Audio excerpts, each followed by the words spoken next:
Hello. She said, my name is Dawn Simmons, and I am the mama to these 9 right here. This is my family. This is my crew, and this was actually in 2016 at my oldest son's wedding. So this was a few years back, but this is just a picture that we're all together. So. And this is just a more recent picture. This is me and my husband Ray, Ren, Katie, Shay, Rhett, Carly, Kyle, and Lindy, Christopher, and Cameron.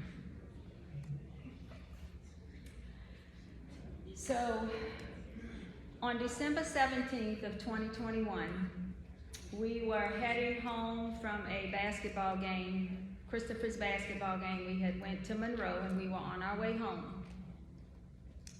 And on our way home, we were heading back on I-49 when a drunk driver hit us head on, and Lindy, Christopher, and Cameron lost their life that night.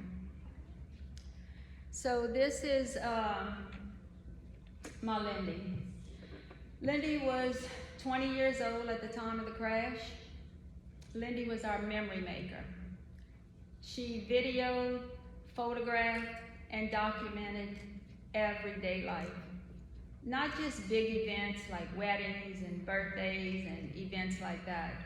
She videoed everyday life. Things like her and Cameron would be pumping gas at the gas station. She would set up her phone on the gas pump. They would pump the gas, fist bump, do a little spin. I mean, she videoed just everyday life. Things that back then I didn't really appreciate, but now they are precious memories that I hold dear because she caught things that they did every day. They would go to Walmart and Lindy would put her phone against the canned goods. They'd find them a little spot, do a little dance. Her and Cameron had gone to the eye doctor. Cameron has the little patch thing over her eye, and she's trying to read the numbers on the screen, and Lindy's on the down low filming her. Her little caption reads, "This girl can't read that with skeleton heads." I mean, Lindy filmed everyday events. Christopher wasn't as willing of a participant, but she was able to catch him in a lot. She was a sophomore at Nichols at the time of the crash. She had just landed her dream job. She was hired as the Nichols campus photographer. This was in November of 21. She was supposed to start her new job in January of 22, but unfortunately that day never came for her. Her life was stolen by one man's selfish decision. Lindy loved life, and when I tell you, she lived it to the fullest. She was down to go anywhere at any time. Her and her friends, these are her friends. The little guy at the bottom was one of her best friends, Cameron, and then at the top, the girl in the red top was another one of her best friends. They were the trio, Yasmin. They would just take off, go have coffee in New Orleans. I mean, they just loved life, and Lindy lived it to the fullest. She would come home from college, and first thing she would do is come sit on my lap, and she would tell me all about her day, all what was going on. It was one of the greatest joys of my life that at 20, she still would come sit on her mama's lap. She was a homecoming queen for her senior year, and the picture with the little baby is her little godchild, Bregman. Hard to believe. She only had one birthday with him before her life was taken from her. So Lindy was just our memory maker, and if you were around her, you were definitely going to be a victim to her camera, either willingly or unwillingly. And I am so thankful that she has all these memories that she gave us. And this is Christopher. Christopher was 17 at the time of the crash. He was going to be valedictorian of his class. He was very, very concerned and did well academically. He was striving to make a 32 on his ACT.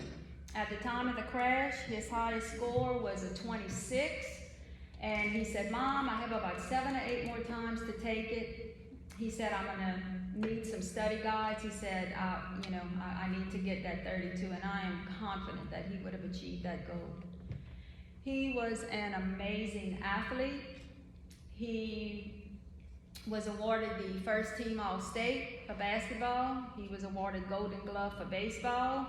And actually, he would be a senior this year. He was going to try out for football. I think he would have did well with it, even though it would have been his first year. Christopher was a remarkable young man.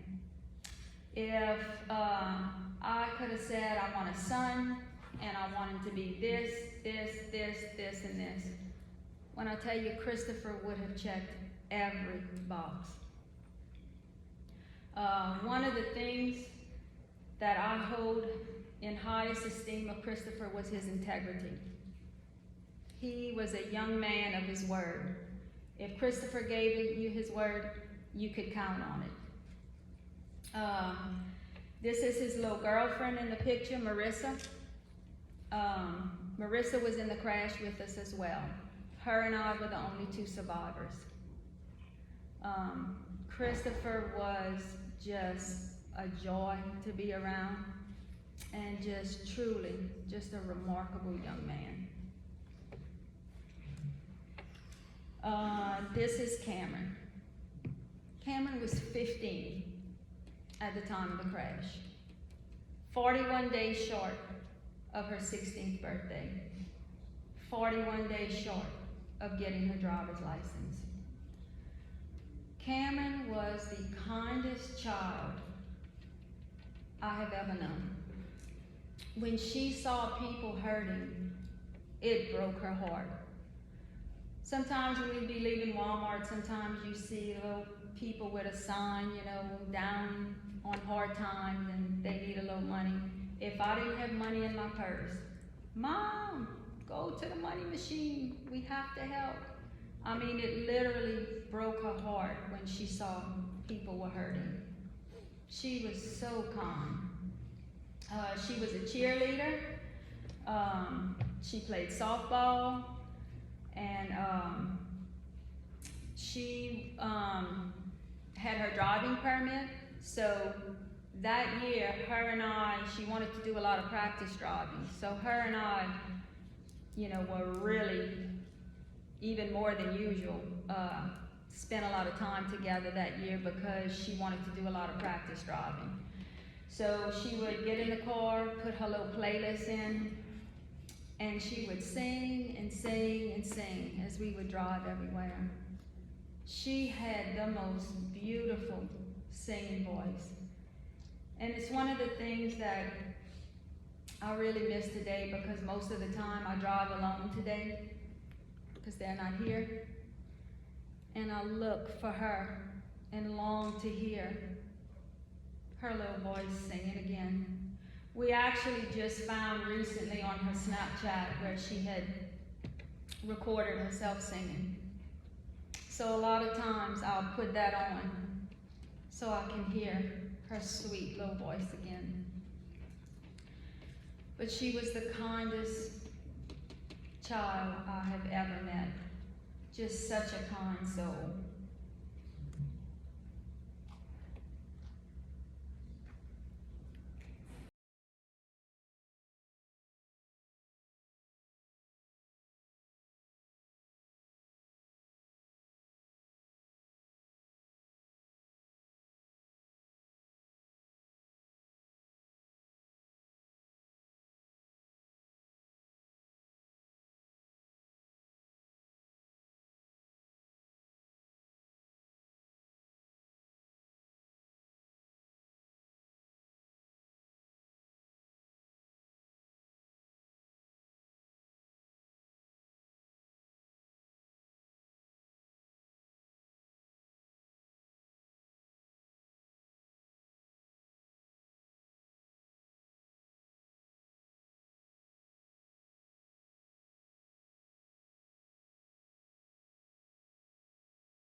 So, kids just like y'all, just regular, normal kids whose lives were taken because of one man's decision to get behind the wheel drunk. So this is the night of my oldest daughter, Katie, and these text messages are between Katie and Allie. Our crash was at 9:01. At about 9:30 that night, my husband got a call from a paramedic saying, your wife has been in a bad accident. We're trying to get her stable enough to get her to Lafayette General. We need you to get to the hospital as soon as you can. So he's like, ooh, he said, well, okay, where's my kids? They said, we can't tell you any information on your kids. We just have your wife. So he heads to Lafayette General. He calls my other children. They head that way. They get to Lafayette General, go to the emergency room. I'm there, and Marissa's there. Lindy, Christopher, and Cameron are not there. They can't find them. So she's texting with a friend to send her numbers and stuff so they can start calling hospitals to find out where these kids are. Because she wanted my husband to be able to stay with me, but she wanted to be with her baby siblings. She did not want him to be alone. So she says, we can't find my siblings. Only Mom and Marissa are here. The hospital can't say where they were taken. It's Lindy. A fatality, yes. Oh my God, Katie. I'm so sorry. Mom's ankles are broken. She's critical. Cameron and Christopher are critical. We think Lindy is gone, but no one can tell us. Only Marissa and Mom are here. So while they were at the hospital, a police officer had told them that they probably were en route to Lafayette General, and one of them may have coded or something, and they had to divert to the closest hospital. So they were just gonna go on that and go to Lafayette General. So it's like we can't get info, still not 100% sure where Lindy is going, but I think my brain is trying to give me hope that Lindy is gone. So they had got a Facebook alert saying that there was a crash on I-49 and the two drivers had passed away. And they knew Lindy usually drove for me, so in their mind, not wanting to believe it, they thinking, if anything, it could be Lindy. So maybe they were airlifted somewhere farther away. That's what we were thinking. Called Baton Rouge General, Kyle called New Orleans, I called Lourdes, called Opelousas, no one has them. So she starts just giving them all these different numbers and stuff. So they went ahead and went to Opelousas General. It's all they had to go on. So they got to Opelousas General, and they said, went to the security guard let them in because it was late at night, and she said, do y'all have any children that were here from an accident? And they said, yes, we have a young lady, and you may need to identify her. So they bring her to a room, and she was in a body bag. So in their mind, they're thinking, if anything, it's Lindy, assuming Lindy did drive for me a lot. So she was with her mother-in-law and her husband. She said, I can't look. She said, go ahead and unzip it and tell me. So they did that, thinking it was gonna be Lindy, if anybody, hoping it was not. It was her baby sister, Cameron. 15 years old. She said her little face was beautiful. She said it just looked like she was sleeping. She pleaded with the doctors. She said, y'all please try something else. Y'all sure? She looks fine. It just looks like she was sleeping. She said she was so beautiful. And the nurse said, no, I'm sorry. When they brought her in, she was in such bad shape. She said there was just nothing we can do for her. So in that moment, she's trying to take this in, and she automatically starts thinking about the other two siblings. She said, well, what about my brother, my sister? So he says, hang on. So he walks out the room, and he comes back in, and he said, there's a young gentleman in Bunkie that we think may be your brother. And she said, oh, thank goodness. She said, I need to get there. I need to be with him. She said, I don't want him to be alone. She said, I know he's, okay. She said, I know he's probably hurt, but she said, I just need to go be with him. And she said, alive, right? The nurse did know. I'm sorry. We need you to go to Bunkie General, and we need you to identify him as well. So in that moment, she finds out two of her baby siblings are gone. And she says, well, what about Lindy? And he said, well, we just got word she's still in the car. She said, okay, well, tell me the mile marker. She said, I need to get there. I don't want him to be alone. And she said, alive, right? And he said, no. He said, they're still trying to get her out the car. They haven't gotten her out the car yet. So in that moment, she finds out that all three of her baby siblings are gone. So she had to go from there to Bunkie General and identify Christopher as well.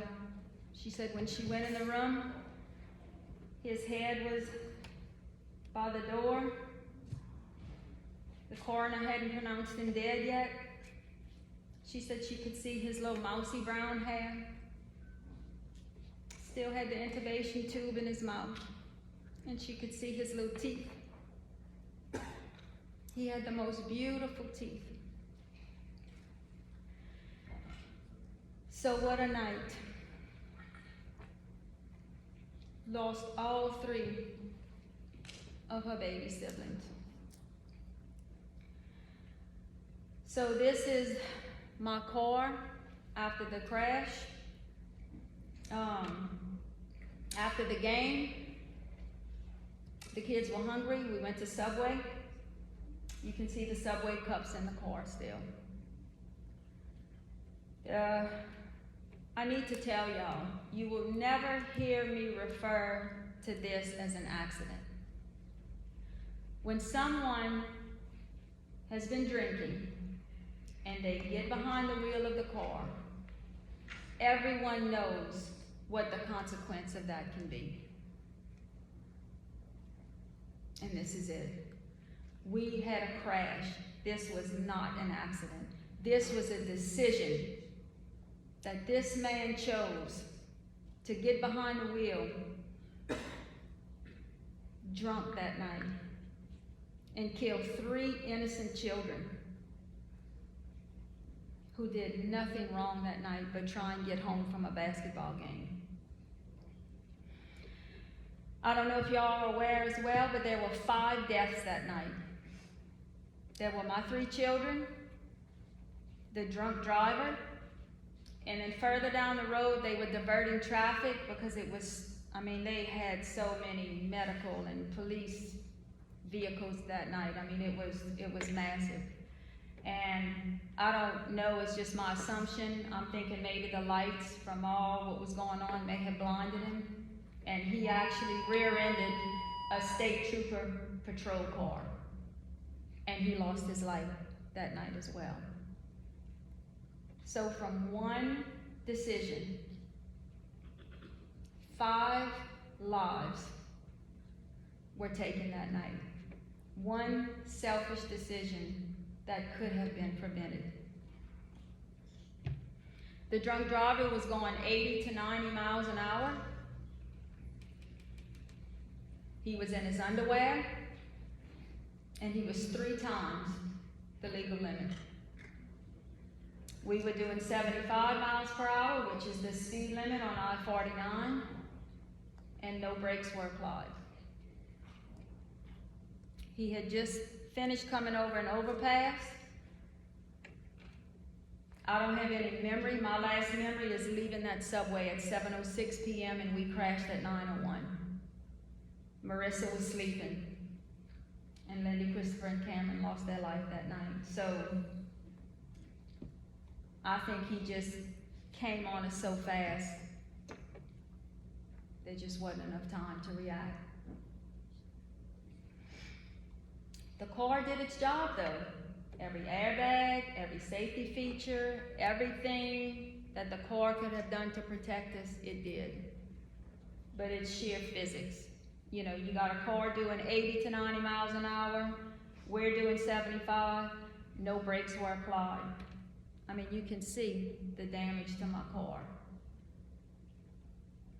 So, you know, decisions have to be made before y'all get into these vehicles. They are heavy pieces of machinery that you can kill someone in, and you can be killed in. You know, you have to make these decisions beforehand. Drinking and driving, never. Me personally, I have a 0 tolerance for drinking. Drinking has destroyed my family. My family will never be the same.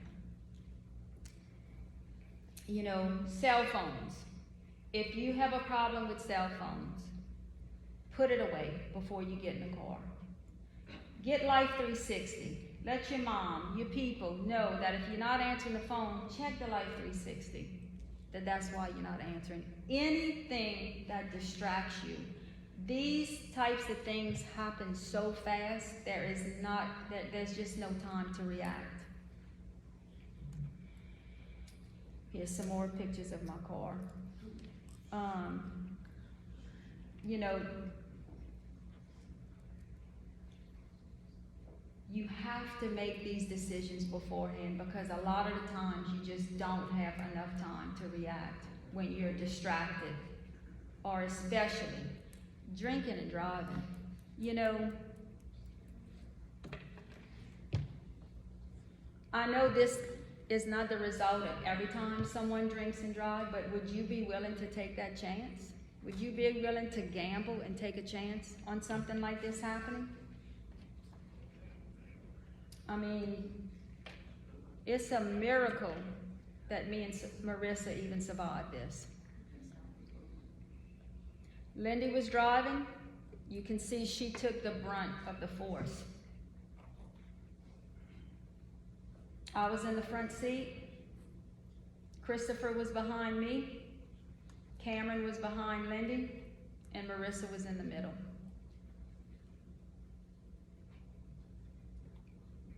So, what could be worth that? Innocent life taken from one selfish decision. You know, there are so many options. You know, Uber, Lyft, there's cell phones, you know, make plans. Like I said, I have a 0 tolerance for alcohol. You don't need that to enjoy life. So these are just some of my injuries. Bilateral carotid arteries, both of my carotid arteries were torn. Splenic laceration, collapsed lung, many broken ribs. Took a long time for that to heal. Sternum fracture, wrist fracture, left ankle, my legs were broken severely. I've had to retire from my job since this crash. I was a mail carrier and my legs just can't sustain the physicality of that job anymore. You know, these things heal though. But I can tell you, I will be a broken-hearted mama until I take my last breath. Every single area of our life has been affected by this. Life as we knew it is gone. The family that I had, the family of 9 kids, all the dreams and the dynamics of that family are dead. It just doesn't exist anymore. And this is Marissa. She had a left femur fracture, dislocated spine, C6 and C7 disc bulge, left foot sprain, right hand fracture, C1 and C2 ligament strain, and severe whiplash. Since the crash, she has pretty much 100% recovered physically. She's back playing softball. She's hoping to be a walk-on for softball as she goes to college. She's a senior this year. Christopher would have been a senior this year. You know, just the trauma and the heartache. She will this will be with her for the rest of her life. But thank God, physically, she's pretty much back to 100%.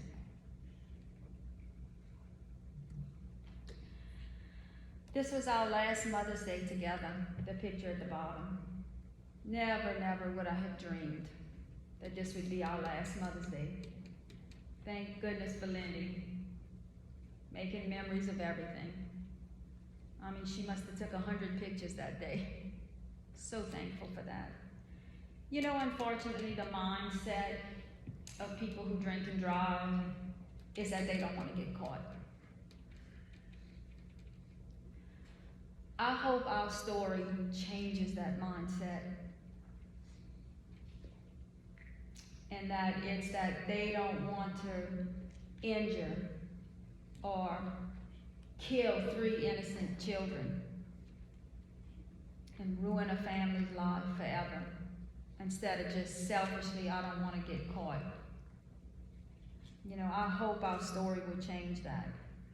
Since the crash, 2 of my children have had to be hospitalized for mental reasons because they could not wrap their head around the loss of their 3 baby siblings. It has been quite a struggle for our family to navigate through this. It's been one of the hardest things that we have ever had to live through, losing these kids. They were full of laughter, full of life, with visions and dreams that were stolen from them.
So, that's the reality.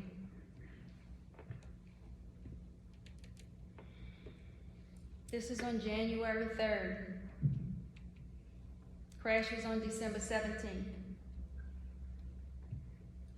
They had to figure out how long I was gonna be in the hospital, trying to figure out when we were gonna have the funeral, how we were gonna do this. So they had to collaborate with the doctors, and they decided on January 4th for the funeral. This is on January 3rd. So I did not find out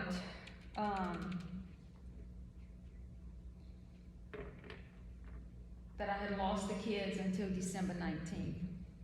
They had to make sure that I was stable enough for them to tell me. So 2 days go by.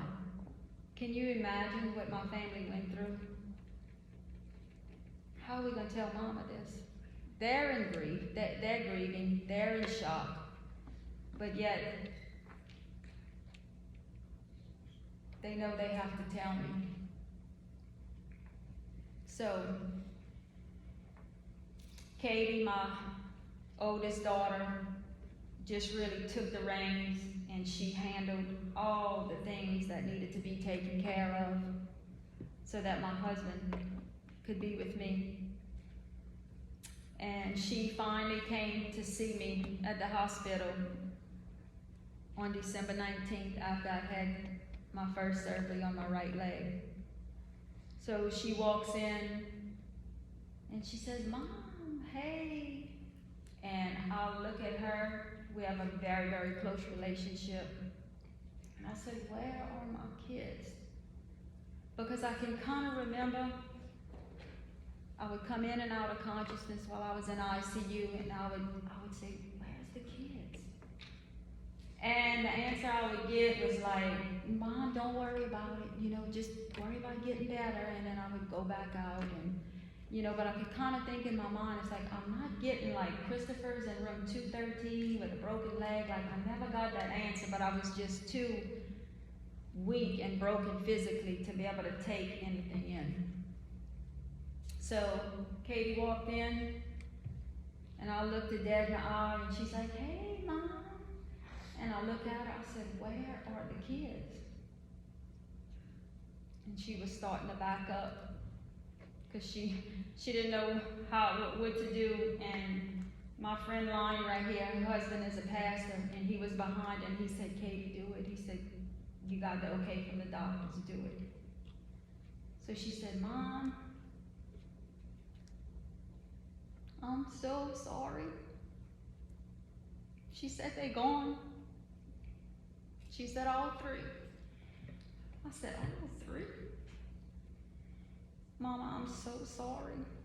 But still, I still just couldn't take it in. I tell you, it's crazy, but I'm so thankful that I was injured to the extent that I was, because I tell you, I could not have taken the weight of this had I been my whole self. I'll never forget this day. We went to the funeral home. It was the family viewing. We were behind these closed doors. I have never been so devastated and so broken in my life, knowing what was behind those closed doors.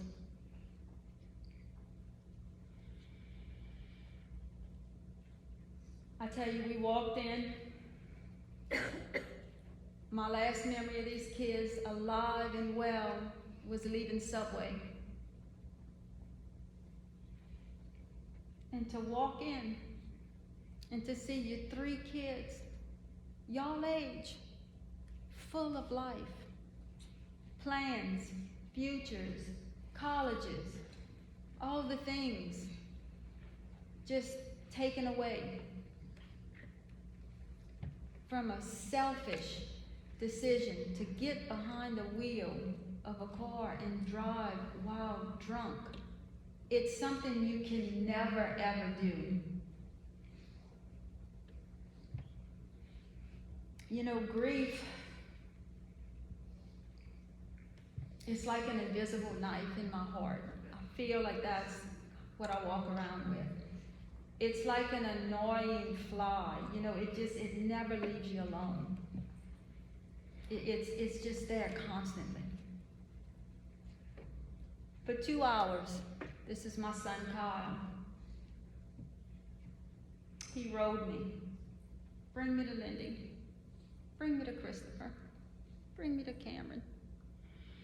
For 2 hours, He rode me back and forth, back and forth, back and forth. You know, think of 3 people in your life. I mean, 3 of your people that you do life with, that you talk with every day. 9:01 they're here. 9:02 they're gone. All 3. You can't go back after these things are done. You can't say, "Oh, I'm sorry. I didn't mean to. I didn't mean to catch that text. I didn't mean to answer that call. I only drank a little." You can't go back. That's why decisions have to be made beforehand. There's no going back. At 9:01,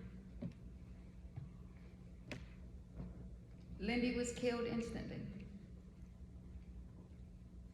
At 10:33, Cameron breathed her last breath. And at 11:06, Christopher took his last breath. So senseless. Kids y'all age.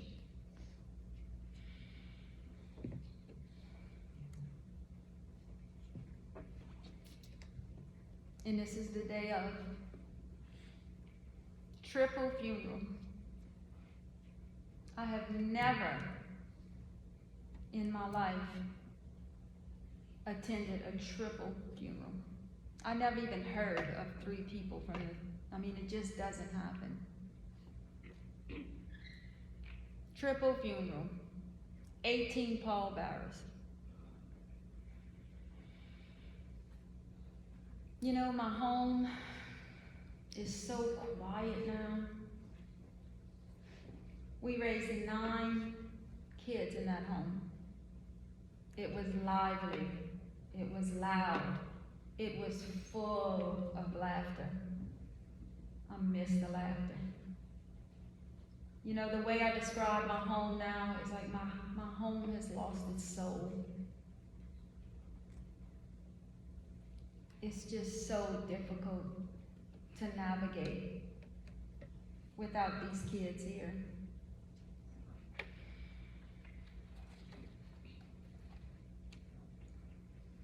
But this is the result of one bad decision.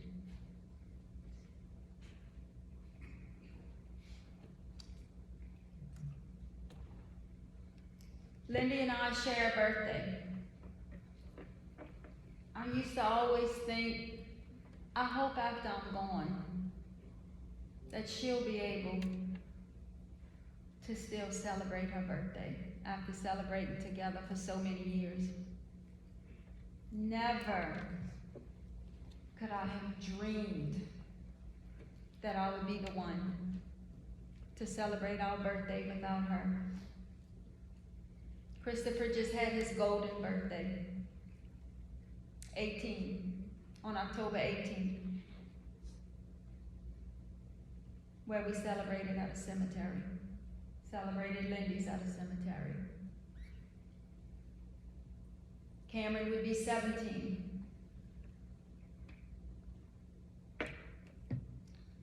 Another cemetery celebration. I can't think of anything that would be worth this.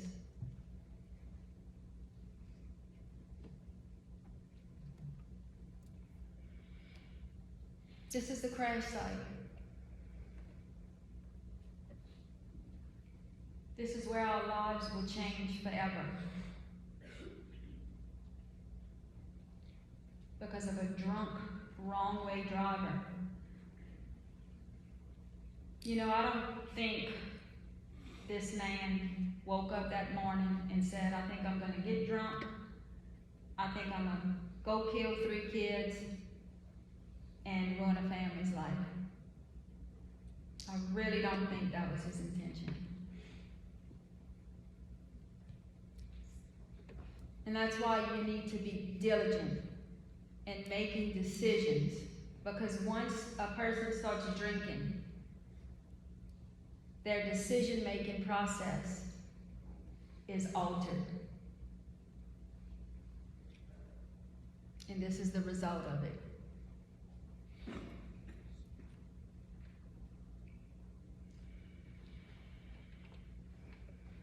Our lives will change forever in this spot right here.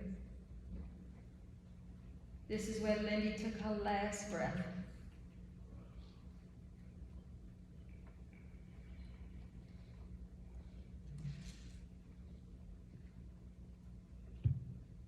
This is their gravesite. I go pretty much every day and clean that gravesite. I was such a hands-on mom. It's like it's the only thing I can do now. They have a beautiful gravesite, but they shouldn't be there.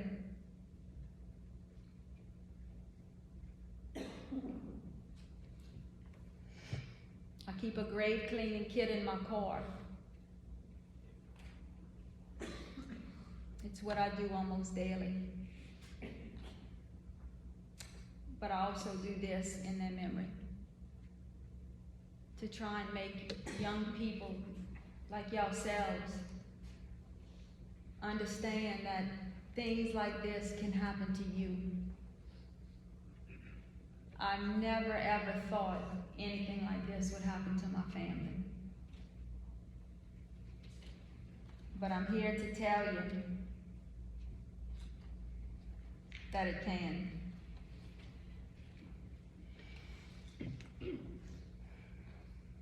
This is the last place I ever thought at their young age that Lindy, Christopher, and Cameron would be.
So, you know, there are two sides to this coin. Either you can make the bad decision and you can cause this. Can you imagine the weight of carrying that? And then there's the other side. We were innocent that night. We did nothing wrong. I tell you, if God puts something on your heart, do not deter from doing it. I know where my kids are. Some things we can control and make decisions that we are in control of. But sometimes we just can't, like us. But I can tell you, I know where my children are. And I tell you, make a decision today and ask Jesus into your heart. Because I tell you, you are not guaranteed tomorrow. I never dreamed that on December 17th, 2021, that these 3 kids, just like each and every one of you, would not see December 18th. It is a miracle that I am standing here in front of you today. I tell you, for months after this tragedy, I could not even speak. My daughter was right by my side. She had to finish my sentences for me. I was so devastated and so broken.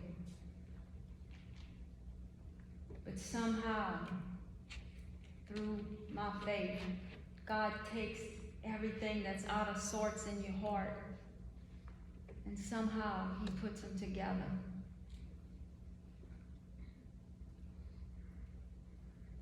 So when you feel a check in your spirit, don't ignore it. That's usually God pushing you in a certain direction for your own good. You know, I am so thankful that the story didn't end on December 17th when Lindy, Christopher, and Cameron were taken to heaven. It is a painful but precious moment. I'm so glad the story doesn't end there.